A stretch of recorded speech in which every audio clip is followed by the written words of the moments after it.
Let's take a question from Reverend Samuel Rodriguez, who's with us. He's president of the National Hispanic Christian Leadership Conference. Reverend? Senator Obama, the vast majority of Americans believe that abortion is a decision to be made by a woman, her family, and her doctors.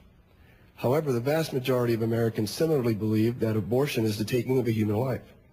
Do the terms pro-choice and pro-life, do they encapsulate that reality in our 21st century setting, and can we find common ground?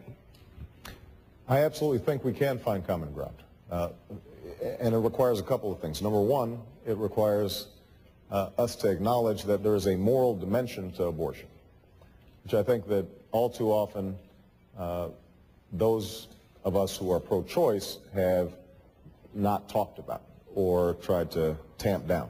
I think that's a mistake, because I think all of us understand that it is a wrenching choice for anybody to think about. The second thing, once we acknowledge that, is to recognize that people of goodwill can exist on both sides. Right? That nobody wishes to be placed in a circumstance where they're even confronted with the choice of abortion. How we determine what's right at that moment, I think people of goodwill can differ. And if we can acknowledge that much, then we can certainly agree on the fact that we should be doing everything we can to avoid unwanted pregnancies that might even lead somebody to consider having an abortion. And we've actually made progress over the last several years in reducing teen pregnancies, for example. What I've consistently talked about is to take a comprehensive approach where we focus on abstinence, where we're teaching the sacredness of sexuality to our children. But we also recognize the importance of good medical care for women, that we're also recognizing the importance of age-appropriate education to reduce risks. I do believe that contraception has to be part of that education process. And if we do those things, then I think that we can reduce abortions, and I think we should make sure that adoption is an option for people out there.